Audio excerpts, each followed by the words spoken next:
வணக்கம் நண்பர்களே. நான் பாரம்பரிய ஜோதிடர் பா. ரவிக்குமார். இப்ப நாம பார்க்கக்கூடிய தலைப்பு என்னன்னு பாத்தீங்க அப்படின்னா, சனி பெயர்ச்சி பலன்களை பத்தி தான் இந்த காணொலியில பார்த்துட்டு இருக்கிறோம். பொதுவா சனி பெயர்ச்சி ஆகக்கூடிய தருணம் பாத்தீங்கன்னா 29ஆம் தேதி மார்ச் மாசம் 2025 வருஷத்துல சனி பெயர்ச்சி ஆகிறார். அதாவது கும்பராசியில இருந்து மீன ராசிக்கு சனி பெயர்ச்சி அடைகிறார். பொதுவா இந்த சனி பகவான் மாறக்கூடிய தருணத்துல தனுசு ராசியில பிறந்தவங்களுடைய வாழ்க்கை எப்படி இருக்கும், வாழ்வாதாரம் எப்படி இருக்கும், அதை பத்தி தான் இந்த காணொலியில இப்ப நம்ம பார்த்துட்டு இருக்கிறோம். சரிங்களா? அப்படி பாத்தீங்கன்னா இப்ப சனி பகவான் அப்படின்னு எடுத்துக்கிட்டுன்னு வச்சுக்கோங்களேன். அதாவது குரு பகவானும் சனி பகவானும் நட்பு கிரகங்கள். பொதுவா இந்த தனுசு ராசிக்கும் மீன ராசிக்கும் இந்த ரெண்டு வீட்டுக்கும் அதிபதி யாருன்னா குரு பகவான். இப்ப உங்களுடைய அதிபதி வீட்டுலதான் இப்ப சனி பெயர்ச்சி ஆகிறாரு. ஏன்னா மீன ராசிக்கு போறாரு இல்லையா? இப்ப தனுசு ராசிக்கு மீன ராசிக்கு இந்த ரெண்டு வீட்டுக்கும் அதிபதி சனிதான். சரிங்களா? அப்ப அதாவது கும்ப ராசியில சனி வீட்டுல இருந்துட்டு இப்ப குரு வீட்டுக்கு சனி பகவான் பெயர்ச்சி அடைகிறார். அப்படி மாறக்கூடிய இந்த ஒரு தருணத்துல பாத்தீங்கன்னா தனுசு ராசியில பிறந்தவங்களுக்கு இது சாதகமான நேரமா அல்லது பாதகமான நேரமா அப்படின்னு பாத்தீங்கன்னா நிச்சயமா பாத்தீங்கன்னா இது ஒரு பாதகமான நேரம் தான் தவிர சாதகமான நேரம் இல்லை. நான் சொல்லக்கூடிய பாயிண்ட் உத்து நீங்க கவனிச்சு பாருங்க. ஏன்னா உங்களுடைய விஷயங்கள் நிறைய விஷயங்கள் இதுல புரியும். இப்ப உங்களுக்கு பாத்தீங்கன்னா அர்த்தாஷ்டம சனி. பொதுவா 7.5 சனி அப்படின்றது 3 ரவுண்டு, அதாவது 3 2 சேர்ந்ததான் 7.5 சனி. அதாவது கும்பராசிக்கு 2.5 வருஷம், மீன ராசிக்கு 2.5 வருஷம், மேச ராசிக்கு 2.5 வருஷம். இது 3 சேர்ந்ததுனாலதான் அந்த 7.5 சனியை நம்ம சொல்றோம். அது மாதிரி சிம்ம ராசிக்காரங்களுக்கு அஷ்டமத்து சனி ஆரம்பம். அடுத்தது பாத்தீங்கன்னா இந்த தனுசு ராசிக்காரங்களுக்கு அர்த்தாஷ்டம சனி ஆரம்பம். ஏதோ ஒரு வகையில கவனமா இருக்க வேண்டிய நேரம். அதாவது மண்ணை தொட்டா நஷ்டம், மனையை தொட்டா நஷ்டம், பொண்ணை தொட்டா நஷ்டம், பொருளை தொட்டா நஷ்டம். நீங்க ஒரு 10 படி இருக்குது அப்படின்னா 9 படி நம்ம ஏறிட்டோம், நமக்கு லாஸ்ட் ஒரு படி தானே இருக்குது அப்படின்னு சொல்லி அசால்ட்டா இருந்தீங்கன்னா அந்த லாஸ்ட் படியில தான் உங்களுக்கு தடை வரும். பிரச்சனை அங்கதான் ஸ்டார்ட் ஆகும். அதனால என்ன அப்படின்னா அந்த 10 படியும் நீங்க முழுமையா நீங்க ஏறுற வரைக்கும் கவனமா இருக்கணும். அதுக்கு பேரு தான் இந்த அர்த்தாஷ்டம சனி. சரிங்களா? அதே மாதிரி ஒரு 10 குழந்தைங்க ஒரு ரேஸ்ல ஓடிட்டு இருக்கிறாங்க அப்படின்னா ஜெயிக்கு போறது என்னமோ ஒத்த குழந்தை தான், ஒரு குழந்தை தான். அதுக்காக வேண்டி அந்த 9 குழந்தைகளும் முயற்சி எடுக்காம இருந்ததில்ல. 10 குழந்தைகளும் முயற்சி எடுக்கிறோம் இல்லையா? அது போல பாத்தீங்கன்னா இந்த அர்த்தாஷ்டம சனியில நாம என்ன பண்ணணும் அப்படின்னா முழுக்க முழுக்க முழுக்க கவனமா இருக்கணும். ஐயோ அந்த ஒரு பொண்ணு தானே ஜெயிக்க போகுது, மீது நம்ம 9 பேர் தேவையில்லாம ஏன் ஓடுறோம் அப்படி நம்ம நினைக்க போறது இல்லைல்ல, முயற்சி எடுக்கிறோம் இல்லையா? அது போல இந்த அர்த்தாஷ்டம சனியில முயற்சி எடுக்கணும், அதுவும் கவனத்தோட எடுக்கணும். சரிங்களா? இப்ப ஒரு ஒரு கட்டன்றது ஒரு பாதையில போயிட்டு இருக்கிறோம் அப்படின்னா அந்த பாதை கரடமுரடா இருக்கிறத நினைச்சு நம்ம போகாத சேர்ந்துட்டோம்னா அது நம்ம தப்பு தான். அந்த பாதை நமக்கான பாதையை நாமளா உருவாக்கிக்கணும்னு சொல்ல வர. சரிங்களா? இந்த அர்த்தாஷ்டம சனியில முடிஞ்ச வரைக்கும் வண்டி வாகனத்துல கொஞ்சம் கவனமா போங்க. காசு பணம் மற்றவங்களுக்கு வாங்கி கொடுக்கிற விஷயத்துல கவனமா இருங்க. அதே சமயத்துல பாத்தீங்க அப்படின்னா ஒரு வியாபாரத்தை ஆரம்பிக்கிறீங்க, ஒரு தொழில் ஆரம்பிக்கிறீங்க, ஒரு பிசினஸ் ஆரம்பிக்கிறீங்க அப்படின்னா முதல்ல இது கவனமா செய்யலாமா வேண்டாமா, நம்ம ஜாதகத்துக்கு இதை ஆரம்பிச்சா அது நமக்கு லாபத்தை கொடுப்பாரா நஷ்டத்தை கொடுப்பாரா அப்படின்னு முதல்ல தெரிஞ்சு அந்த வேலையை நான் செய்யணும்னு சொல்றேன். அர்த்தாஷ்டம சனி பொறுத்த வரைக்கும் முதல்ல உங்க ஜாதகத்தை பார்த்துட்டு செய்யலாமா வேண்டாமா அது முதல்ல தெரிஞ்சுக்கோங்க. எந்த ஒரு விஷயமா இருந்தாலும் சரி.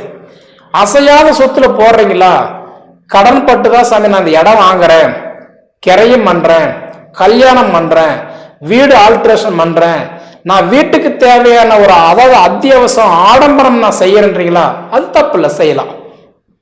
மண்ணுல போடுறது எப்பயுமே பொண்ணுதான். சரிங்களா? ஆனா நீங்க பொண்ணு மேல வச்சிருந்தீங்கன்னா இந்த 7.5 முடிகிறதுக்குள்ளார அந்த அர்த்தாஷ்டமம் முடிகிறதுக்குள்ளார கொண்டு போய் பேங்க்ல வச்சுட்டு போயிடுவார்.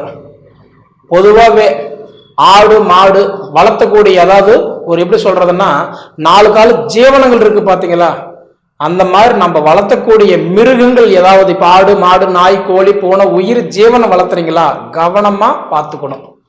அதே சமயத்திலேயே பார்த்தீங்கன்னா விவசாயம் பண்ணிட்டு இருக்கிறோமா, அந்த விவசாயத்துல நம்ம 4 காசு லாபம் வரும், ஒரு உதாரணம் ஒரு 50,000 ரூபாய் வரும் அப்படின்னு நம்ம நினைச்ச அந்த விவசாயத்தை பார்த்தோம்னா இன்னைக்கு ஒரு காலகட்டத்தில் ஒரு 30,000 வர்றது அந்த இடத்துல ஒரு பெரிய விஷயம்தான்.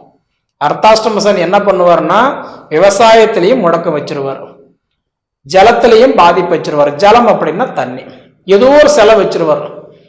அதாவதுன்றது இன்னைக்கு நிலைமை கூட உங்களுக்கு முடிஞ்ச வரைக்கும் நீர் நெருப்பு எண்ணெய் தண்ணி வண்டி வாகனம் கவனமா இருக்கணும், விவசாயம் கவனமா இருக்கணும், ஆடு மாடு வச்சிருக்கிறவங்க கவனமா வச்சிருக்கணும், காசு பணம்ன்றது மெயினான்றது மற்ற விஷயத்துல தலையிடாம இருக்கணும், முடிஞ்ச வரைக்கும் பொறுமையா இருக்கணும். பசங்க வண்டி கேட்கறாங்க, காரு வாங்கி கேட்கறாங்க, நல்ல போன் வாங்கி கொடுக்க சொல்றாங்க, என் ஃப்ரெண்ட் அது வச்சிருக்கிறாங்க இது வச்சிருக்கிறாங்க, அதுக்கு தகுந்த மாதிரி எனக்கு பண்ணி கொடுக்குறாங்க கேட்கறாங்க, அதுக்கு தகுந்த மாதிரி நான் கடன் வாங்கி நான் செஞ்சீங்க அப்படின்னு நினைக்கிறீங்களா, தயவு செய்து அந்த மாதிரி பண்ணாதீங்க. ஏன்னா அந்த மாதிரி நீங்க இப்ப எல்லாம் செஞ்சீங்க அப்படின்னா அது ஏதோ ஒரு வகையில பாத்தீங்கன்னா அந்த ஒரு சின்ன கடனுக்கு பெரிய ஒரு இழப்பீடு கொண்டு வந்து நம்ம வச்சுட்டு போயிடுவார். வாங்கும் போது 10,000 ரூபாய் வாங்குவோம், அந்த 10,000 ரூபாய் கடன் கட்டுறதுக்கு 5,000 ரூபாய் கடன் வாங்கணும், அந்த 15,000 ரூபாய் கடன் கட்டுறதுக்கு 20,000 கடன் வாங்கணும். அது சிறுசு பெருசாகிட்டே போகும், நம்மளால கட்ட முடியாது. லட்சக்கணக்கில் நம்ம கையில் வச்சிருப்போம், ஆனா அந்த 10,000 கடன் கட்ட முடியாது. சரிங்களா? நல்ல நாள் பாத்தீங்கன்னா நல்லதாவது நிம்மதி இருக்காது. பழமொழி சொல்லுவாங்க, நல்ல உரம்பரை வரும்போது அரிசி பருப்பு இல்லை, கெட்ட உரம்பரை வரும்போது கரிஞ்சோறு வந்துகிட்டு இருக்குதுன்னு சொல்ற மாதிரி தான் நம்மளோட நிலைமை. இந்த அர்த்தாஷ்டம சரி, கவனமா இருங்க, பொறுமையா இருங்க, பொறுப்பா இருங்கன்னு சொல்றேன். ஒண்ணு. ரெண்டாவது பாத்தீங்க அப்படின்னா இப்ப சனி பகவான் உங்க ராசிக்கு 4ஆம் இடத்துல இருக்கிறாரு, மாதிரஸ்தானத்துல சுகஸ்தானத்துல இருக்கிறாரு. மாதிரஸ்தானம்னா அம்மாவுடைய வீட்டுல இருக்கிறாரு. அப்ப அம்மாவுக்கு என்ன கொடுப்பாரு, உடல் ஆரோக்கியத்துக்கு எடுத்துருவார். மெயினா கண் பார்வைக்கு சம்பந்தப்பட்ட பிரச்சனை கொடுத்துருவார். அடிக்கடி பாத்தீங்கன்னா கண் பார்வை நல்லா இருந்த கண்ணு கொண்டு போய் அவங்களே ஒண்ணு பண்ணிட்டு வந்துருவாங்க, கரெக்டா பாத்தீங்கன்னா நமக்கு அதனால மன உளைச்சல் அதிகமாகி போயிடும். கண் பார்வைக்கு சம்பந்தப்பட்ட பிரச்சனை. ரெண்டாவது அடிக்கடி பாத்தீங்கன்னா கை கால் வலிக்குது, உடம்பு வலிக்குது, உடல் தொந்தரவு, மருந்து மாத்திரை செலவுகளை கொடுத்துருவார். அம்மாவுக்கு இந்த நேரம் கொஞ்சம் பாதகமான நேரம். மாதிரஸ்தானத்துல சனி இருக்கிறார், சுகஸ்தானத்துல இருக்கிறார். சுகம் கெட்டு போகும், உடல் ஆரோக்கியத்தை கெட்டு போகும். மனைவிக்கு பிரச்சனை இல்லைங்க அப்படின்னா, அதாவது தாய்க்கு பிரச்சனை இல்லை, தாய்க்கு பின் தாரம் பண்ற மாதிரி தாரத்தை கொடுத்துருவார். இவங்க 2 பேர்த்துக்கு பாதிப்பு இல்லை அப்படின்னா பெத்த பிள்ளைகளுக்கு கொடுத்துருவார். அப்ப என்ன அப்படின்னா யாருக்காவது ஒண்ணு உடல் உபாதிகளை கொடுத்துருவாரு. நிச்சயம் இந்த அர்த்தாஷ்டம சனி கவனமா இருக்கணும், எச்சரிக்கையா இருக்கணும். தொழில் தொடங்குறதுக்கு இதுக்கு சாதகமான நேரம் இல்லை. படிக்கிற படிப்பு விட்டுருங்க, தப்பு இல்லை, இதே ரேஞ்சில் படிக்கட்டும். கடனுக்கு கடன் இல்லாத இருப்பீங்க, ஏதோ நான் அதாவதுன்றது ஓரளவுக்கு படிச்சுக்குவாங்க. இல்லையா கௌரவத்துக்கு வீரியத்துக்கு அதாவது வேஷம் கட்டி நான் ஆடுறேன் அப்படின்னா நிச்சயமா நீங்க மேல் படிப்பு படிக்கிறதுக்கோ வெளிநாடு அனுப்புறதுக்கோ அடுத்த கட்டத்துக்கு முயற்சி பண்றீங்கன்னா அதுக்கு பலன்கள் குறைஞ்சிக்கிட்டு போகும். கட்ட முடியாத ஒரு சூழல், அவசரப்பட்டுட்டோமோ பொறுமையா இருந்திருக்கலாமோ நினைக்கிற மாதிரி இருக்கும். படிப்புக்கு அதிகமா செலவு இப்போதைக்கு பண்ணாதீங்க. ரெண்டாவது ஆடம்பரத்துக்கு இப்போதைக்கு பண்ணாதீங்க. எனக்கு ஏசி வேணும், எனக்கு வாஷிங் மிஷின் வேணும், எனக்கு சோபா வேணும், எனக்கு டிவி வேணும், எனக்கு ஆடம்பர பொருட்கள் வேணும், நான் வீட்டுக்கு கப்போர்டு இருக்கு, இந்த மாதிரின்றது அத்தியாவசியமான விஷயங்கள் பண்ணலாம் நினைக்கிறீங்களா, யோசனை பண்ணி தப்பு இல்லை. 5,000 ரூபாய் வேச்சிக்கிட்டு 10,000 ரூபாய் பிளான் போடாதீங்கன்னு சொல்றேன். சரிங்களா? 5,000 ரூபாய் தான் இருக்குது, 5,000 ரூபாய் கட்டிக்கலாம் போ அப்படின்றத நினைக்க வேண்டாம். எப்படி பார்த்தாலும் தனுசு ராசிக்காரங்களுக்கு இந்த ஒரு காலகட்டம் பொறுமையா செயல்படணும். சரிங்களா? அதே சமயத்துல பாத்தீங்கன்னா ஆனா பிள்ளைங்களுடைய எதிர்காலம் லைஃப் அவங்க ஜாதகம் நல்லா இருந்துருச்சு அப்படின்னா இது ஒரு பாதிப்பு இருக்காது. ஏன்னா விதி அப்படின்றது கடவுள் கொடுத்த வர. அது இப்ப தனுசு ராசியில பிறந்தவங்க 1 கோடி பேர் இருக்கிறாங்கன்னா 1 கோடி பேருக்குமே இந்த பொதுவான பலன் பொருந்தும். ஆனா அவங்க சுய ஜாதகம் நல்லா இருந்துருச்சு அப்படின்னா இந்த கஷ்டம் இவ்வளவோ நமக்கு வருமானம் கேட்டா சொல்ல முடியாது. அவங்க கஷ்டத்துக்கு தகுந்தாற் போல், அவங்க கிரகத்துக்கு தகுந்தாற் போல் பலன்களே நடக்கும். சரிங்களா? இப்ப பாத்தீங்கன்னா தனுசு ராசிக்காரங்களுக்கு மாசம் 2 லட்சம் ரூபாய் உங்களுக்கு சம்பளம் வரப்போகுது அப்படின்னா எல்லாத்துக்கும் வந்துருமா? அவங்க படிப்புக்கு தகுந்த மாதிரி, அவங்க திறமைக்கு தகுந்த மாதிரி தானே கிடைக்கும். அது போல பாத்தீங்க அப்படின்னா தனுசு ராசியில பிறந்தவங்களுக்கு இன்னைக்கு ஒரு காலகட்டத்துல அர்த்தாஷ்டம சனி இருக்கிறதுனால கவனமா பொறுமையா இருந்தா பரவாயில்லை. முடிஞ்ச வரைக்கும் மற்ற விஷயத்துல தலையிட வேண்டாம். எதாவது செய்யற மாதிரி இருந்தா நிச்சயம் நல்ல ஒரு மாற்றங்கள் நடக்கும். அதை கண்டார பார்க்கலாம். ஆனா உங்களுக்கு முழுமையான நேரம் எப்ப நல்லா இருக்குதுன்னா, இப்ப இந்த சனி முன்னாடி போறதுக்கு பேரு தான் சனி பெயர்ச்சி. வக்கரமடைகிறார் பாத்தீங்களா? அப்ப வக்கரமடையும் போது என்ன பண்ணுவாரு, பின்னுக்கு வருவார், பின்னாடி வருவார். அப்ப அந்த பின்னாடி வரும்போது உங்களுக்கு ஓரளவுக்கு யோகத்தை கொடுத்துருவார். ஏன்னா முன்னாடி போகும்போது பலன்களை கொடுத்தாரு அப்படின்னா பின்னாடி வரும்போது கஷ்டத்தை கொடுப்பாரு, பின்னாடி வரும்போது கஷ்டத்தை கொடுப்பாரு. அப்ப அதே மாதிரி பாத்தீங்க அப்படின்னா பின்னாடி வரும்போது நமக்கு நல்லா இருக்குதுன்னு சொன்னா முன்னாடி போகும்போது சிரமத்தை கொடுப்பாரு. எப்பயுமே ஆப்போசிட் பலன்களை கொடுப்பாரு. சரிங்களா? தனுசு ராசி அன்பர்களுக்கான வீடியோ. இந்த தனுசு ராசி அன்பர்களுக்கு இந்த 2025ஆம் ஆண்டு மார்ச் மாதம் 29ஆம் தேதி என்று பார்த்தீங்கன்னாக்கா உங்களோட ராசிக்கு 3ஆம் இடத்திலிருந்து சனி பகவான் 4ஆம் இடத்துக்கு, அதாவது கும்ப ராசியிலிருந்து மீன ராசிக்கு இந்த சனி பகவான் பயிற்சி அடைய போறார். அதாவது சுகஸ்தானத்துக்கு 4ஆம் இடத்துக்கு பயிற்சி அடைய போறார். அப்ப இந்த நாள் வரல 3ஆம் இடத்திலிருந்து சனி பகவான் 4ஆம் இடத்துக்கு செல்ல போறாரு. சார், இது எங்களுக்கு யோகமான ஒரு அமைப்புகள் தானா அப்படின்னு கேட்கக்கூடிய இந்த தனுசு ராசி அன்பர்களுக்கு தெளிவாக ஒரே ஒரு விளக்கங்கள் கொடுக்க விரும்புகிறேன். இதனால் வரல பார்த்தீங்க அப்படின்னாக்கா எங்களோட வாழ்க்கையில் ஒரு வளர்ச்சிகளே இல்லாத ஒரு காலகட்டமாக இருந்துட்டு இருக்கு. என்னைக்கு எங்களுக்கு 7.5 சனி தொடங்குனதோ அந்த நேர காலகட்டத்திலேருந்து வாழ்க்கையில் வளர்ச்சிகள் இல்லை, பொருளாதார தடைகள், வருமான குறைபாடுகள், குடும்பத்தில் கஷ்டம், நஷ்டம், வம்பு, வழக்கு, சண்டை, சச்சரவு, கோர்ட்டு, கேஸு, மன நிம்மதி குறையிறது, பொருளாதார நெருக்கடிகள் ஏற்படுறது, கடன்கள் அதிகரிக்கிறது, உற்றார் உறவினரை பகைமை பாராட்டுறது, சொந்த பந்தத்தினால பிரச்சனைகள் ஏற்படுறது. முக்கியமாக ஒரு மனிதன் இந்த வாழ்க்கையில் எதெல்லாம் அனுபவிக்கக்கூடாதோ அதெல்லாமே அனுபவிச்சு மதிப்பு, மரியாதை, கௌரவம், அந்தஸ்து, புகழை எல்லாமே இழந்து வாழ்க்கையில் தனிமரமாக நின்ற ஒரு நபர்கள் யாருன்னா இந்த தனுசு ராசி அன்பர்களாக இருந்திருப்பீங்கன்றீங்க. அப்படிப்பட்ட இந்த தனுசு ராசி அன்பர்களுக்கு கடந்த காலகட்டங்கள்ல இருந்து இன்னமும் அந்த 7.5 சனி தாக்கத்திலேருந்து மீண்டு வர முடியாமல் தடுமாறிட்டு இருக்கீங்க. அப்படிப்பட்ட நபர்களுக்கு எல்லாருமே சொல்லிட்டு இருப்பாங்க, இது சுகஸ்தானத்துக்கு 4ஆம் இடத்துக்கு போயிருக்கு, இது அர்த்தாஷ்டம சனின்னு சொல்றாங்க, இது பாதிப்பை தரும்னு சொல்றாங்க. இப்படிலாம் நம்பவே வேண்டிய அவசியம் கிடையாது. இது யோகமான 4ஆம் இடத்துக்கு சொல்றது. 4ஆம் இடம் வீடு, மனை, வாசல், வண்டி, வாகன யோகத்தை குறிக்கக்கூடிய இடங்க. அப்ப வீடு, மனை, வாசல் ஒரு மனிதனோட வாழ்க்கையில இதெல்லாம் உன்னதமான ஒன்று. வீடு, மனை, வாசல் வாங்கணும், வீடு, மனை, வாசல் கட்டணும், அடிப்படை தேவையை பூர்த்தி செய்யறதெல்லாம் இந்த 4ஆம் இடம். அப்ப சனி பகவான் எந்த இடத்துக்கு போறாரோ எதை நோக்கி அந்த இடம் சார்ந்த விஷயங்கள் இருக்கக்கூடிய பிரச்சனைகளை களைந்து அதை மனிதனுக்கு கொடுக்கறது தான் அந்த சனி பகவானோட வேலை. தெளிவா சொல்ல வரங்க, நீங்க இந்த நேரம் வரலும் அந்த 7.5 சனி தாக்கத்திலிருந்து மீண்டு வராம தான் கடனோட அமைப்புல தான் இன்னமும் வாழ்ந்துட்டு இருக்கீங்க. தெளிவா சொல்ல வரங்க, இந்த சுகஸ்தானத்தில் இருக்கக்கூடிய சனி பகவான் அடுத்த 2.5 வருட காலகட்டத்துக்குள்ளார தெளிவா சொல்ல வரங்க, உங்களோட வாழ்க்கையில மிகப்பெரிய ஒரு மாற்றத்தை சந்திக்க போறீங்க. நீங்க இதுக்கு முன்பாக என்ன ஒரு கஷ்டங்களை அனுபவிச்சிருந்தா சரி, உயிர் போகும் தருவாயில் இருந்தாலும் நீங்க மீண்டு வந்த ஒரு நபர்களா இருந்தாலும் சரி, தனுசு ராசி அன்பர்களுக்கு தெளிவா சொல்ல விரும்புறேங்க, அடுத்த 2.5 வருட காலமும் இதே சனி பகவான் உங்களை யோகத்தை வாரி வழங்க போறாருன்றீங்க. அது மட்டும் போதான்னு இந்த வருடத்துல 2025 மே மாதம் 14ஆம் தேதி அன்று குரு பயிற்சி வேற நடக்க போகுதுங்க. அப்ப இந்த குரு பயிற்சி பார்த்தீங்கன்னா உங்களோட ராசிக்கு 7ஆம் இடத்துக்கு பயணிக்க போறார். அப்ப 7ஆம் இடத்துல உங்களோட ராசியவே இந்த குரு பகவான் பார்க்க போறார். அப்ப சனி பயிற்சி மட்டும் உங்களுக்கு யோகத்தை தரல, இந்த வருடத்தில் நடக்கக்கூடிய சனி பயிற்சினாலும் யோகம், குரு பயிற்சினாலும் யோகம், ராகு கேது பயிற்சினாலும் உங்களுக்கு யோகத்தை அனுபவிக்கக்கூடிய ஒரு காலகட்டங்களா தான் இருந்துட்டு இருக்கு அப்படின்றத ஆணித்தரமா சொல்ல விரும்புறேங்க. அதனால இந்த வருட காலகட்டத்துல உங்களுக்கு அனைத்து கிரகங்களுமே உங்களுக்கு சாதகமான ஒரு சூழல்கள் ஏற்படுத்தி கொடுக்கக்கூடிய அமைப்புல இருந்துட்டு இருக்கு. அதனால தனுசு ராசி அன்பர்கள் இதுக்கு முன்பாக உழைச்சி ஓடா தெரிஞ்சு ஒண்ணுமே இல்லைன்னு உட்காந்து தொழிலுக்காக முதலீடு போட்டு ஏமாந்து போய் கடன்கள்னால சிக்கி தவித்த உங்களுக்கு, இந்த நாள் வரணும் உழைக்கி ஒண்ணுமே இல்லாம உட்காந்துருந்த உங்களுக்கு, இதுக்கு பிறகு உழைப்பின் மூலயமா ஆதாயங்கள் பெறக்கூடிய ஒரு காலகட்டம் தொடர போகுதுங்க. அதனால எந்த அளவுக்கு நீங்க உழைக்கிறதுக்கு ரெடியா இருக்கீங்களோ அந்த அளவுக்கு வளர்ச்சிகள் பெறக்கூடிய ஒரு காலகட்டம் உருவாக போகுது இந்த தனுசு ராசி என்பவர்களுக்கு. அதனால கவலையே கொள்ள வேண்டிய அவசியம் கிடையாது. எதிர்கால வாழ்க்கை சீரும் சிறப்புமாக இருக்க போகுதுங்க. எதெல்லாம் வேணும்னு வேண்டி காத்துட்டு இருந்தீங்களோ அது எல்லாமே இந்த வருட காலகட்டத்தில் மட்டும் இல்லாமல் அடுத்த 2 வருட காலகட்டத்துக்குள்ளார உங்களோட வீட்டின் வாயில் கதவை தட்டக்கூடிய ஒரு காலகட்டங்களாக உருவாக போகுதுன்றீங்க. அதனால இந்த சனி பயிற்சி உங்களுக்கு முத்தான ஒரு பயிற்சிகளாக இருக்க போகுது.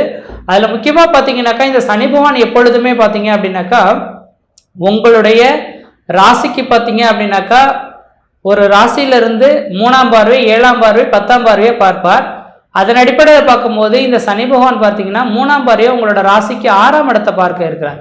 அப்போ 6ஆம் இடத்துல உங்களோட ராசிநாதனே இருக்கனால குருவை பார்க்கிறார்.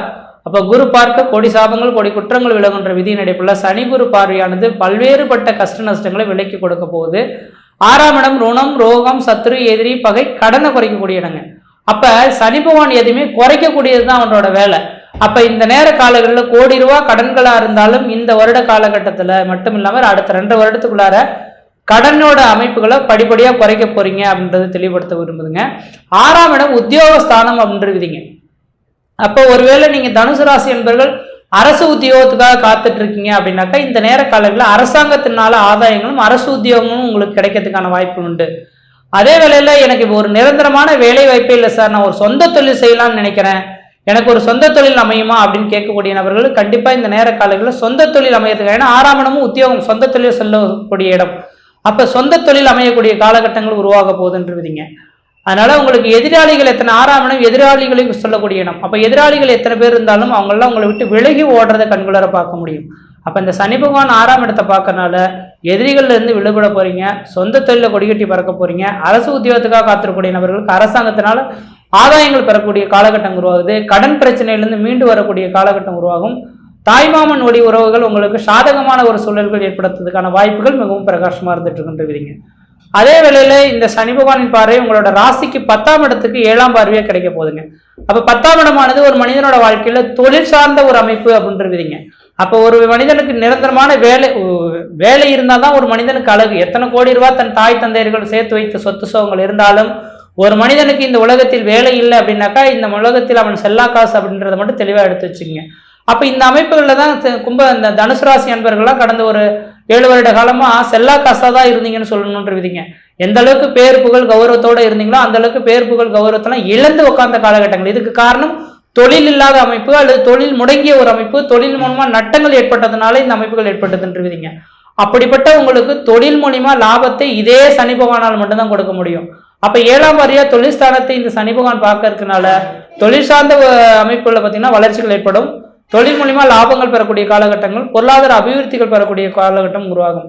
அதே போல 10ஆம் வாரியா உங்க ராசியவே பார்க்க போறார் சனி பகவான். அப்ப உங்களுக்கு தனாதிபதினு சொல்லக்கூடிய இந்த சனி பகவான் உங்க ராசியை பார்க்கறனால தன பிரச்சனைகளுக்கு தீர்வு ஏற்படக்கூடிய காலகட்டம் உருவாகும். குடும்பத்தில் சுப நிகழ்வுகளும் சுபகாரியங்களும், அழியா சொத்து சேர்க்கையும், வீடு மனை வாசல் வாங்குவது, கட்டுவது, குடிபெயர்வது, குலதெய்வத்துக்கு செய்ய வேண்டிய சடங்குகள் செய்யக்கூடிய அமைப்புகள் உருவாகும். திருமணமாகாத நபர்களுக்கு திருமண வாய்ப்புகளும், குழந்தை பேர் இல்லாத நபர்களுக்கு குழந்தை பேர் அமைப்புகளும், சொந்த பந்தத்தினால ஆதாயங்கள் பெறக்கூடிய அமைப்புகளும், பிரிந்த சொந்தங்கள் ஒன்று சேர்றதுக்கான வாய்ப்புகளும், பிரிந்த கணவன் மனை உறவுகள் ஒன்று சேர்றதுக்கான வாய்ப்புகளும் உருவாகக்கூடிய காலகட்டமாக இருக்க போகுது அப்படின்ற விதிங்க. அதனால இந்த நேர காலகட்டத்தில் சனி பகவானால இந்த தனுசு ராசி என்பவர்களுக்கு அதிர்ஷ்ட காத்துக்கள் உங்களுடைய வீட்டின் வாயில் கதவை தட்ட போதுங்க. அதனால இந்த நேர காலகட்டத்தில் உங்களோட முயற்சிகள் எது வேணாலும் செய்து பாருங்க, வெற்றி பெறுவீங்க. உங்களோட சுய ஜாதகத்தையும் ஒரு முறை நீங்க எடுத்து பார்த்துக்கிட்டு செயல்படுறது தான் ஓரளவுக்கு நல்ல பலன்களை தரும். கடந்த 7 வருட காலமா உங்களோட சுய ஜாதகத்தை எடுத்து பார்த்தீங்களோ பார்க்கலையோ தெரியாது. ஆனா இதுக்கு பிறகாது யோகம் நிறைந்த இந்த நேர காலகட்டத்திலேயாலும் உங்களோட சுய ஜாதகத்தை ஒரு முறை எடுத்து பார்த்துட்டு முயற்சி எடுத்தீங்கன்னாக்கா அந்த அளவுக்கு வளர்ச்சிகள் மிகுந்த ஒரு காலகட்டம் உங்களோட வாழ்க்கையில பயணிக்க போகுதுன்னு விதிங்க. அதனால உங்கள் சுய ஜாதகத்தை உங்களோட குடும்ப ஜோதிடர்கள்கிட்ட கொடுத்து தெளிவா இந்த உலகத்துல நான் எப்படி சார் இருக்கணும், எது செய்யணும், எது செய்யக்கூடாது, எனக்கான தொழில் எது அப்படின்றத கேட்டு தெரிஞ்சுக்கிட்டு அதுக்கு பிறகு நீங்க பயணிக்கிறதா மிகப்பெரிய வளர்ச்சிகளை தருன்னு விதிங்க. அதே வேளையில இந்த வருடத்துல பாத்தீங்கன்னா குரு பயிற்சியும் நடக்கிறதுனால, குருவின் பரிபூர்ண பார்வையும் கிடைக்கிறதுனால இந்த வருடம் உங்களுக்கு யோகம் நிறைந்த ஒரு காலகட்டமா இருக்கு. அதனால அடுத்த 2.5 வருட காலம் நீங்க அதிர்ஷ்ட காத்துக்களை அனுபவிக்கக்கூடிய மனிதர்களா இந்த தனுசு ராசி என்பவர்கள் இருக்க போறீங்க. முயற்சி எடுத்துக்க. இன்னும் இதுக்கு பிறகு முயற்சி எடுக்காமல் இருக்க வேண்டாம், முயற்சி எடுத்து பாருங்கள், கண்டிப்பா வெற்றி பெறுவீங்கள். நன்றி, வணக்கம். மூலம், பூராடம், உத்திராடம், உணாபாத்திலே பிறந்த தனுசு ராசி நண்பர்களே, தனுசு ராசியிலே பிறந்தவர்களுக்கு இதுவரை 3ஆம் இடத்தில் இருந்த சனிபான் இப்பொழுது அர்த்தாஷ்டம் சனியாக 4ஆம் இடத்திற்கு வருகிறார். பொதுவாக அர்த்தாஷ்டம் சனி என்ன நேரிடுமோ என்று நீங்கள் கவலைப்பட வேண்டாம். அர்த்தாஷ்டம சனியாக இருந்தாலும் சனிபான் தனாதிபதி சுகஸ்தானத்திற்கு வருகிறார். ஆகவே தனப்பிராப்தி இருக்கிறது. இருந்தாலும் உங்கள் ஆரோக்கியத்தில் மிகுந்த அக்கறை தேவை. என்றால் சுகஸ்தானத்தில் சனி பகவான் வருவது சுகத்தில் குறைபாடுகள் வருவதற்கான வாய்ப்புகள் இருக்கிறது. ஆனால் அது குருடைய வீட்டிலே வருவதனால் பெரிய தோஷங்கள் ஏற்படுத்தாது. நல்ல மருத்துவம் கிடைத்து நல்ல ஆரோக்கியத்தை நீங்கள் விரைவில் பெற்று விடுவீர்கள். ஆகவே நிரந்தர நோய் என்பது ஏற்படாமல் நன்றாக இருக்கும். உங்களுடைய உறவினர்கள் நண்பர்கள் மூலமாக சிறு பிரச்சனைகள் ஏற்படும். அவர்களுடன் பேசும்போது தேவையற்ற வாதங்களை தவிர்த்து விடுவது நல்லது. உங்கள் ராசிக்கு 4ஆம் இடத்தில் இருந்த அந்த சனிபான் உங்கள் ராசிக்கு 6ஆம் இடத்தை பார்வையிடுகிறார். ஆகவே நீங்கள் எங்கே சென்றாலும் அங்கே எதிரிகள் இருப்பார்கள். ஆனால் அந்த எதிரிகளை வெல்லக்கூடிய அந்த ஆற்றலும் உங்களுக்கு இருக்கிறது. ஆகவே எதிரிகளை வெல்லக்கூடிய பரிபூர்ண ஆற்றல் மூலமாக எப்படிப்பட்ட பிரச்சனைகளும் நீங்கள் மீண்டு வந்து விடுவீர்கள். அதற்கு தெய்வ அனுகிரகம் வேண்டி இருக்கிறது. குலதெய்வ வழிபாடு உங்களுக்கு மிக மிக முக்கியமானது. உங்கள் ராசிக்கு 10ஆம் இடத்திற்கு சனியுடைய பார்வை இருக்கிறது. ஆகவே 10ஆம் இடத்துல சனியுடைய பார்வை இருப்பதனால் தொழில்துறையிலே மனக்கசப்புகள் மன கஷ்டங்கள் சிறிது ஏற்பட்டு அதன் பிறகு தானாகவே அது விலகிவிடும். மன கஷ்டங்கள் வந்தால் எப்பொழுதுமே நிரந்தரமாக இருந்து விடுமோ அர்த்தாஷ்டம் சனியாக இருக்கிறதே என்று கவலைப்பட வேண்டாம். தெய்வ அருளின் மூலமாக தெய்வ பிரார்த்தனையின் மூலமாக அந்த மன கஷ்டங்கள் தானாகவே விலகிவிடும் என்று எதிர்பார்க்கலாம். மேலும் தொழில்துறையிலே உங்களுடைய வளர்ச்சியை கண்டு மற்றவர்கள் பொறாமைப்படுவார்கள். ஆகவே வளர்ச்சியை பற்றி நீங்கள் வெளியில சொல்லாமல் இருந்தாலே போதுமானது. அந்த பொறாமையினால் எந்த பிரச்சனையும் உங்களுக்கு வராது. உங்கள் ராசிக்கு அந்த சனியுடைய பார்வை இருக்கிறது. 4ஆம் இடத்தில் சனியுடைய பார்வை உங்கள் ராசிக்கு வருகிறது. ஆகவே உங்களுக்கு திருஷ்டி மிக அதிகமாக இருக்கிறது. உங்கள் செயல்பாடுகள் முன்னேற்றங்களை வெளியில் சொல்லாமல் இருப்பது நல்லது. மேலும் தாயின் ஆரோக்கியத்தில் மிகுந்த அக்கறை தேவை. தாய்க்கு மூட்டு வலிகள் உடல் வலிகள் வருவதற்கான வாய்ப்புகள் முதுகு வலிகள் வருவதற்கான வாய்ப்புகள் இருக்கிறது. ஆகவே தாயின் ஆரோக்கியத்தில் மிகுந்த அக்கறை தேவை. தாய்க்கு ஒரு சிறு உடல் பாதிப்பு என்றாலும் உடனடியாக மருத்துவரிடம் காண்பிப்பது நல்லது. உங்களுடைய ஆரோக்கியத்திற்காகவும் ஒரு முறை முழு உடல் பரிசோதனை செய்து கொள்வது நல்லது. இந்த பரிசோதனை செய்து கொள்வதன் மூலமாக நோயை முன்பே நீங்கள் தெரிந்து கொண்டு அதற்குரிய மருத்துவம் கிடைத்து நல்ல ஆரோக்கியத்துடன் நீங்கள் திகழ முடியும். தொழில் ஸ்தானம் என்று பார்த்தால் தொழில் ஸ்தானத்துக்கு சனியுடைய பார்வை இருக்கிறது. ஆகவே தொழில் ஸ்தானத்தில் ஈடுபட்டவர்கள் திருஷ்டி காரணமாக சிறு பிரச்சனைகள் ஏற்படுமே தவிர தொழில் விருத்தி உங்களுக்கு நிச்சயமாக இருக்கிறது. முக்கியமாக ஏற்றுமதி தொழில் செய்பவர்களுக்கு, மேலும் கடற்கரை ஓரமோ அல்லது நதிகளின் ஓரமோ உங்களுடைய தொழில் அமைந்திருந்தால் அந்த தொழில் நல்ல விருத்தியை ஏற்படுத்தி கொடுக்கும். உத்தியோகஸ்தர்களுக்கு இடமாற்றங்கள் ஏற்படும். அந்த இடமாற்றங்கள் நல்ல மாற்றங்களாக அமையும். அதுவும் முக்கியமாக வரக்கூடிய அக்டோபர் மாதத்திற்கு பிறகு இடமாற்றங்கள் ஏற்படும். அந்த இடமாற்றங்கள் உங்களுக்கு நல்ல மாற்றங்களாக அமைந்து தொழில்துறையில நல்ல முன்னேற்றம் இருக்கிறது. உத்தியோகஸ்தர்கள் பதவி உயர்வு கிடைத்து அதன் மூலமாக மாற்றலாகி செல்வார்கள். நல்ல சம்பள உயர்வும் உங்களுக்கு காத்திருக்கிறது. வீடு மனை வாங்க முயற்சி செய்பவர்களுக்கு நிச்சயமாக அமையும். கடன் வாங்கக்கூடிய சூழ்நிலைகள் உருவாகும். கடன் வாங்கினாலும் அது நிச்சயமாக அடைந்துவிடும். ஆக கவலைப்படுவதற்கு ஒன்றுமில்லை. நிச்சயமாக நல்ல கடன் வாங்கி பெரிய அளவில் வீடு கட்ட வேண்டும். உங்களுக்கு தேவையானதை விட சிறிது பெரிய வீடாக கட்டிக்கொள்ளலாம். அதற்குரிய வருமானம் உங்களுக்கு கிடைக்கும். எதிர்காலம் உங்களுக்கு சிறப்பாக அமைய வாய்ப்பு இருக்கிறது. திருமணமாகாத ஆண்களுக்கும் பெண்களுக்கும் மே மாதத்திற்கு பிறகு, இந்த அர்த்தாஷ்டம் சனியாக இருந்தாலும் மே மாதத்திற்கு பிறகு குருபலம் வருகிறது. ஆகவே அதன் பிறகு ஒரு வருடம் நல்ல குருபலம். அந்த குருபலத்தில் நிச்சயமாக திருமணம் கைகூடும். ஆனால் உங்களுக்கு திருஷ்டி இருப்பதனால் திருமணம் முடிவான பிறகு வெளியில சொல்ல வேண்டும். முடிவாவதற்கு முன்பாக அங்கே பெண் பார்க்க போகிறோம், இங்கே வரன் பார்க்க போகிறோம், நிச்சயமாக முடிந்துவிடும் என்று முதல்ல நீங்கள் வெளியில சொல்லக்கூடாது. அவ்வாறு சொன்னால் தடைகள் ஏற்பட வாய்ப்பு இருக்குது, திருஷ்டி ஏற்பட வாய்ப்பு இருக்கிறது. அதான் மற்றவர்களால் தடை ஏற்படாவிட்டாலும் திருஷ்டியின் காரணமாக மனக்கசப்புகள் ஏற்பட வாய்ப்பு இருக்குது. ஆகவே ஒரு காரியம், அது முக்கியமாக திருமண காரியம், முடிவாவதற்கு முன்பாக வெளியில சொல்லக்கூடாது. பெண்களுக்கு நல்ல ஏற்றத்தை ஏற்படுத்தி கொடுக்கும். உங்கள் கணவன்மார்களுக்கு தொழில்துறையில் நல்ல விருத்தி ஏற்படும், நல்ல சந்தோஷம் ஏற்படும். உங்கள் கணவன்மார்கள் தொழில்துறையில் நல்ல புகழ் பெற்று விளங்குவார்கள். அவர்களுக்கு நல்ல விருத்தியும் இருக்கிறது. மாணவர்கள் நல்ல மதிப்பெண்களை பெறுவார்கள். நல்ல கல்லூரிகளை இடம் கிடைக்க பெறுவார்கள். ஆனால் அவர்கள் படிக்கும் போது மற்ற மாணவர்களுடன் கலந்து சேர்ந்து படிக்காமல் தனியாக படிப்பது நல்லது. தனியாக படித்தால் மட்டுமே நல்ல மதிப்பெண்களை பெற முடியும். மற்றவருடன் சேர்ந்து படித்தால் அவர்கள் குழப்பத்தை ஏற்படுத்தி விடுவார்கள். அதன் மூலமாக பரீட்சை எழுதும் போது குழப்பங்கள் ஏற்பட வாய்ப்பு இருக்கிறது. விவசாயிகள் நல்ல மகசூல் பெறுவார்கள். முக்கியமாக பழ வியாபாரிகள் நல்ல லாபத்தை அடைவார்கள். நெல் பயிரிடுபவர்கள் நல்ல லாபத்தை அடைவார்கள். மேலும் கிழங்கு என்றால் மரவள்ளி கிழங்கு, மேலும் கருணை கிழங்கு, சேப்பங்கிழங்கு போன்ற கிழங்கு பயிரிடுபவர்கள், உருளைக்கிழங்கு பயிரிடுபவர்கள், மேலும் மஞ்சள் பயிரிடுபவர்கள் நல்ல லாபத்தை அடைவார்கள். முக்கியமாக பூமிக்கு அடியில் விளையக்கூடிய பயிர்களை விளைவிப்பவர்கள் நல்ல லாபத்தை அடைவார்கள். வயதானவர்கள் தேவஸ்தலங்களுக்கு யாத்திரைகளை செய்யலாம். ஆனால் அதிகமான தண்ணீர் இருக்கின்ற இடத்திற்கு செல்லும் போது சிறிது எச்சரிக்கையாக இருக்க வேண்டும். அதிகமான நிலச்சரிவுகள் ஏற்படும் இடங்களில் செல்லும் போதும் எச்சரிக்கையாக இருக்க வேண்டும். மாணவர்களுக்கு, படித்த மாணவர்களுக்கு உடனடியாக வேலைவாய்ப்பு கிடைக்கும். அதன் மூலமாக சந்தோஷத்தை அடைவீர்கள்.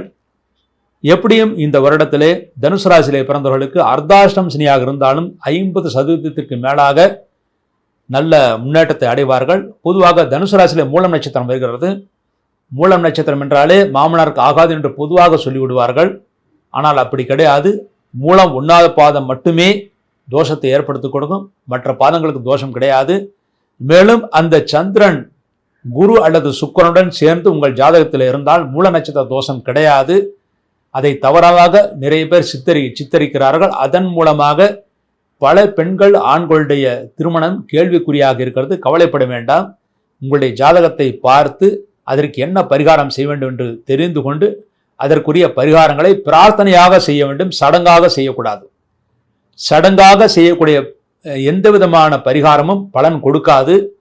பிரார்த்தனையாக செய்யக்கூடிய பரிகாரங்கள் மட்டுமே பலன்களை ஏற்படுத்தி கொடுக்கும். ஆக கவலைப்படுவதற்கு ஒன்றுமில்லை. மூலம் நட்சத்திரம் பிறந்திருந்தாலும் சரி, பூராடம், உத்திராடம், 1வது பாதத்தில் பிறந்திருந்தாலும் இந்த வருடம் திருமணம் கைகூடும். மே மாதத்திற்கு பிறகு ஒரு வருடம் நல்ல குருபலம் இருக்குது. அந்த ஒரு வருடத்திலே திருமணம் கைகூடி சந்தோஷத்தை அடைவார்கள். இந்த தனுசு ராசி பிறந்தவர்கள் செய்ய வேண்டிய பரிகாரமாக ஒரு முறை சனிக்கிழமை அன்று திருநள்ளாறு சென்று சனி பகவானை ஆராதனை, அதாவது சனி பகவானை தரிசனம் செய்துவிட்டு அதன் பிறகு திருநள்ளாறில் இருக்கின்ற நல நாராயண பெருமாள் கோயிலுக்கு சென்று அங்கே பெருமாளையும் பஞ்சமுக ஆஞ்சநேயம் தரிசனம் செய்துவிட்டு வாருங்கள். மேலும் நீங்கள் இருக்கின்ற ஊரிலேயே பிரதி சனிக்கிழமை சனி பகவானுக்கு நல்ல தீபம், ஆஞ்சநேயர் நெய் தீபம் வைத்து விட்டு வாருங்கள். எல்லா தோஷங்களிலும் விடுபட்டு நல்ல முன்னேற்றத்தை அடைவீர்கள், சந்தோஷத்தை அடைவீர்கள். இவ்வாறாக தனுசு ராசியிலே பிறந்தவர்களுக்கான ராசி பலன்களை பற்றி, அதாவது சனிப்பயிற்சி ராசி பலன்களை பற்றி பார்த்தோம். மீண்டும் ஒரு நல்ல பதிவில் இணைவோம் என்று கூறி விடைபெறுகிறேன். நன்றி, வணக்கம். தனுசு ராசியை பொறுத்த வரைக்கும் மூலம், பூராடம், உத்திராடம்.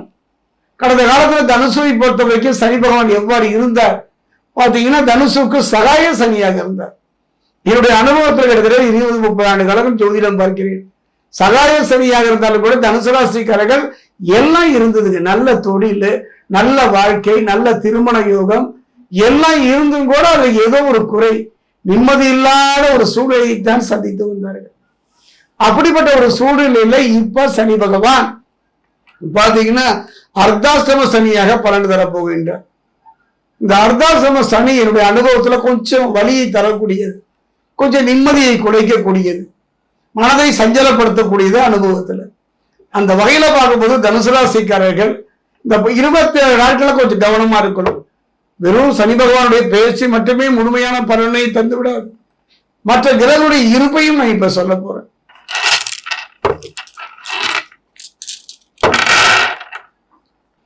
தனுசு ராசி ஆன்மீக சகோதர சகோதரிகளே, தனுசுவை பொறுத்த வரைக்கும் ராசிநாதனை யாருன்னு பாத்தீங்கன்னா பிரகஸ்பதி என்று சொல்லக்கூடிய குரு பகவான். அதாவது அவர் என்ன பண்றாருன்னா, பகை கிரகமான கலத்திரகாரகன் சுக்கிரன் பரிவர்த்தனை யோகம் பெறுகின்ற ஒரு சூழ்நிலை. தீட்டிய திட்டங்கள் அனைத்து வெற்றி பெறும். இந்த இருவருடைய பரிவர்த்தனையினால பாத்தீங்கன்னா உங்களுடைய திட்டங்கள் தொழில் ரீதியா, வாழ்க்கையில, குடும்பத்துல, எதிர்கால திட்டங்கள் எல்லாம் அந்த திட்டங்கள் நிறைவேறுகின்ற ஒரு சூழ்நிலையை தருவார்கள். பயம், எதிர்காலத்தை பற்றி ஒரு பயம், கடந்த காலத்துல அதுதானே அடி வயிற்றுல, அந்த பயம் அகலும். தீட்டிய திட்டங்கள் வெற்றி பெறுவதோடு அந்த தீட்டிய திட்டங்கள் விரைவில் நடைபெறுவதற்கான நல்ல சந்தர்ப்ப சூழ்நிலையை 2 குருமார்களும் தனுசு ராசிக்கு அமைத்து தருவார். கும்பராசியில் சூரியன் சனி சேர்க்க ராசிக்கு 2-3 இடங்களுக்கு அதிபதி சனி. பாக்கியஸ்தானாதிபதி யாரு பார்த்தீங்கன்னா சூரியன். ஒன்றாக இணையும் பொழுது பலன்கள் தேடி வரும். இந்த சனி சூரியன் சேர்க்கை பொதுவாக சிலருக்கு நன்மையை தராரு, சிலருக்கு வார்த்தை மோதல்களை தரும், ஒற்றுமையை எல்லாம் பிரிந்து போகின்ற சூழ்நிலை தரும். ஆனால் உங்களை பொறுத்த வரைக்கும் ஒரு அற்புதமான பலனைத்தான் தரப்போகின்றார். அதே நேரத்தில் பாத்தீங்கன்னா ராசிக்கு 5-12 இடங்களுக்கு அதிபதி யாருன்னு பாத்தீங்கன்னா செவ்வாய். அற்புதம். புரிந்து கொள்கின்ற ஒரு காரகத்தன்மை உடையவன், இரத்தகாரகன், அதிகாரம் படைத்த துறையில அவருக்கு அழகு பார்க்கின்ற ஒருவன், சகோதர சகோதரிகளுக்கான காரகம் என்றெல்லாம் அடுக்கிக் கொண்டே போகலாம். அப்படிப்பட்ட அந்த செவ்வாய் வக்ர நிவர்த்தி ஆகின்றார் ராசிக்கு. அது மட்டும் பாத்தீங்கன்னா ராசிக்கு 5-12 இடங்கள் யாரு? செவ்வாய். அவர் பாத்தீங்கன்னா பூர்வ புண்ணிய ஸ்தானாதிபதி வக்ர நிவர்த்தி ஆகுதுனால புனித பயணங்கள், புனித மகான்களுடைய தரிசனம், மன நிம்மதி தரக்கூடிய இடங்கள், குலதெய்வ வழிபாடு, குலதெய்வ ஆலய பணி அத்தனையும் கிடைக்கிற ஒரு அற்புதமான தருணம் தான் தனுசு ராசிக்கு இந்த 27 நாட்கள்ல. குறிப்பா சொல்ல போனோமா, எதிர்கால நலனுக்கு நீங்கள் எடுக்கின்ற முயற்சி, சிலருக்கெல்லாம் நல்ல வேலை இருக்கும், ஆனா அதுல நிம்மதி இருக்காது. இதை விட ஒரு நல்ல வேலை கிடைத்தால் நலமாக இருக்குமே, இந்த சம்பளத்தை விட இன்னும் கொஞ்சம் அதிக சம்பளம் வாங்கலாமே என்றெல்லாம் கனவுல இருக்கும். சிலருக்கெல்லாம் வெளிநாடு வெளி மாநிலத்துல போய் தன்னுடைய திறமையும் அறிவும் வெளிப்பட வேண்டும் என்று காத்திருப்பார்கள். அவருக்கு அருமையான தருணம். ராசிக்கு அதிபதி யாருன்னு பாத்தீங்கன்னா குரு, 6ஆம் இடத்துக்கு அதிபதி யாருன்னு பாத்தீங்கன்னா களத்திரகாரகன் சுக்கிரன். பகை கிரகமான இவர்கள் இருவரும் சேரும் யோகம். சில பேர் நல்லதில்லைன்னு சொன்னாலும் கூட கவலைப்பட வேண்டாம், அதனை ஈடு செய்து விடுவார் செவ்வாய். மன கலக்கத்தை உருவாக்குது இந்த காலகட்டத்தில் யாரு? ராகு. சின்ன சின்ன மன கலக்கங்கள் வந்து மறையும். அது ஏன்னா ஒரு காரியத்தை எடுக்கிறீங்கன்னா அந்த காரியங்கள் முடிவடைவதில் தாமதம் ஏற்படும். குறிப்பா சொல்ல போனா இப்படி கொஞ்சம் கவனமா கேட்கணும். ஏன் இந்த 27 நாட்கள்னு பாத்தீங்கன்னா எதிரிகள் தொல்லை அதிகரிக்கும். கூட இருந்து குடிபறிப்பவர்கள், அந்த எதிரிகள் யாருன்னா சத்துருக்கள் சொல்லுவாங்க. தொழில வாழ்க்கையில நாம் யாரை சந்தித்தாலும் எல்லா மனிதனுக்கும் மனிதன் போன்ற முகம் இருக்கின்றது. அப்படிப்பட்ட அந்த சத்துருக்களுடைய உபாதை, அந்த சத்துருக்களுடைய தொல்லைகள் ஏற்படுகிற ஒரு காலம்.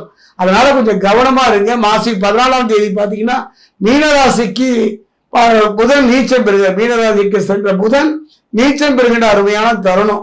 கல்யாண கனவுகள் நிறைவாகும்.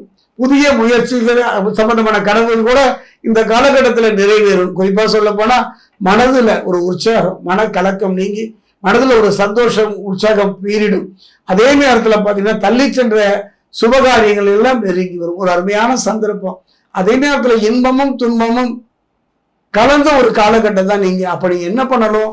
கவனமா இருக்கணும். நீங்க எடுத்து வைக்கிற ஒவ்வொரு அடியுமே உடல் ரீதியா மன ரீதியா நீங்க தொடங்குகின்ற ஒவ்வொன்றுமே மிகவும் கவனமாக நிதானமாக பொறுமையாக இருக்க வேண்டும். தேக பலமும் ரொம்ப பலகீனமா இருக்கு, அதே தான் மனோபலமும் சொல்லிக் கொள்ற மாதிரி இல்லைங்க. இப்ப உங்க கூட யார் இருக்கான்னா தெய்வ பலம் தான். இந்த தெய்வ பலம் மட்டும் சரியாக உங்களுக்கு அமைந்து விட்டால் தெய்வ பலத்தையும் மனோபலத்தையும் சரி கட்டிடும். கவலையே படாதீர்கள். நீங்க செய்ய வேண்டியது செவ்வாய்க்குரியவன் முருகன். திருத்தணி முருகனை மனமுருக வழிபட்டு திருத்தணி ஆலயம் சென்று முருகனை வழிபடுவதோடு திருத்தணிக்கு அருகே இருக்கக்கூடிய பாதசனீஸ்வரர் ஆலயம், அந்த ஆலயம் சென்று அங்கு தரக்கூடிய நல்லெண்ணெயை கொண்டு சனி பகவானுக்கு உங்க கையினாலே அபிஷேகம் செய்து பாருங்கள். என்னுடைய அனுபவம் இப்படிப்பட்ட ஒரு காலகட்டம் தான். எதுன்னு பாத்தீங்கன்னா தனுசுமைக்கு சகாய சனியா இருந்தாலும் கூட, சனி பகவானுடைய 3வது பார்வை இருந்தாலும் கூட எந்த நற்பலனையும் பெற முடியாத ஒரு சூழ்நிலை. விதியோ வினையோ இனியாவது வாழ்க்கையில நன்மை நிறைவேற வேண்டும் என்பதற்காக, எதிர்கால கனவு நலவடைவதற்காக, நிம்மதியான ஒரு வாழ்வு வாழ்வதற்காக ஒரு அருமையான சந்தர்ப்பம். அதுதான் பார்த்த சனி பகவானுடைய அந்த 10ஆம் பார்வையை தாக்கத்தை குறைவதற்கு நான் சொன்னேன் அல்லவா, பாதசனீஸ்வரர் வழிபாடு மிகப்பெரிய ஒரு பாதுகாப்பை தரும்.